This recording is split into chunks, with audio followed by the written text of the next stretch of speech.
So this question is asking a particle starts at a point -2 and 0 and moves along x-axis to 2 and 0. You can see that it's going in that direction from left to right. And along the semicircle y equal to 4 minus x squared, and that's the basically top part of the x squared plus y squared equal to 4. If you go to power 2 on both sides and basically solve for x squared plus y squared, and so it goes this way basically.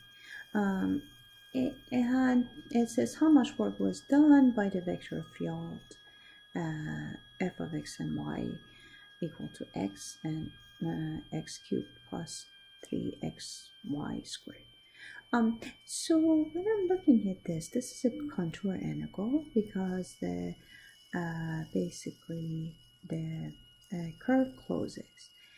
If I am to compute this work done using directly using the vector line integrals, then I have to basically make the two parameterization. Let's say a parameterization down here as C1 and then another one for the semicircle C2, and then compute the vector line integral on C1 and compute the vector line integral on C2.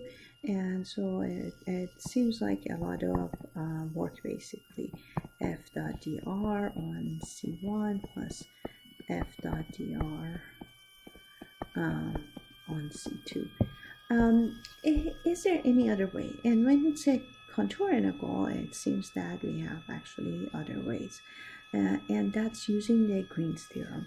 So Green's theorem says, so this entire thing was what? The entire thing was F dot dr on C, not C1, sorry. So basically, Green's theorem says if you have a contour integral, that means that it's closed loop, here is closed loop, then this closed loop line integral, and then the direction is counterclockwise, which it is. This is counterclockwise,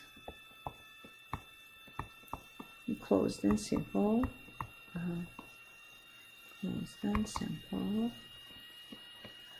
curve basically. So in that situation, Green's theorem says that this contour integral is going to be equal to the double integral of curl of f in z direction, that is the z component, on the area that C actually and basically the area inside C, because C is a loop.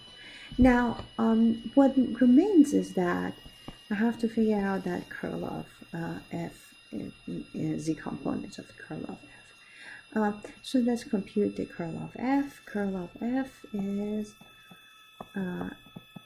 as usual, what do I have? I have I, j, k, partial respect to x, partial respect to y, partial respect to z of x cubed plus 3xy squared and 0.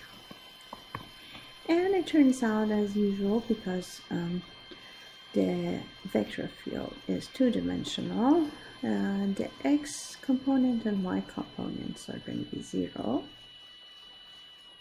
And then the z component is partial respect to x of this minus partial respect to y of that.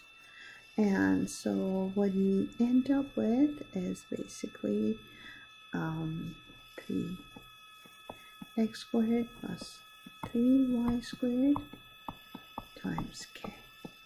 Okay, so now I found the curl of f, and the next step that I want to do is basically take the z component, which is that, and take the double integral.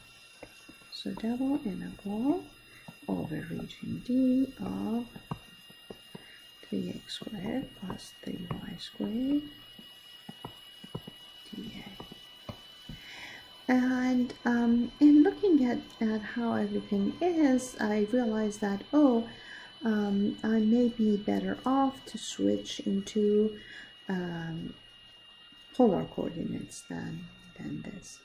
And so let's switch to the polar coordinates, and in that case the D is basically in polar coordinates, D for dr goes from 0 to 2, and theta goes from 0 to pi. So let's do it that way. So 0 to 2 for dr, theta from 0 to pi, because it's half a circle. And then the other thing is not to forget is the Jacobian. Jacobian is important. So let's put it there. Jacobian. And then the other part is to convert basically this part into polar coordinates. And that's 3x squared plus y squared, which is 3r squared. So I have 3r squared. And then, so we end up at 0 to pi, 0 to 2. Put those together, otherwise you cannot take the antiderivative. And then end up with integral from this, you can separate it, 0 to pi of d theta and 0 to 2 of 3r cubed r. First one gives you pi, the second one gives you 3r to the fourth divided by 4, 0 to 2. Simplify that and you get 12 pi. So that's the work done by the basically by the vector field on the particle going in a loop. So the work done becomes a double integral, and it's a little bit easier in this case. Sometimes it's a lot easier, sometimes not a whole lot easier. So you have to figure out which way of the Green's theorem you want to use.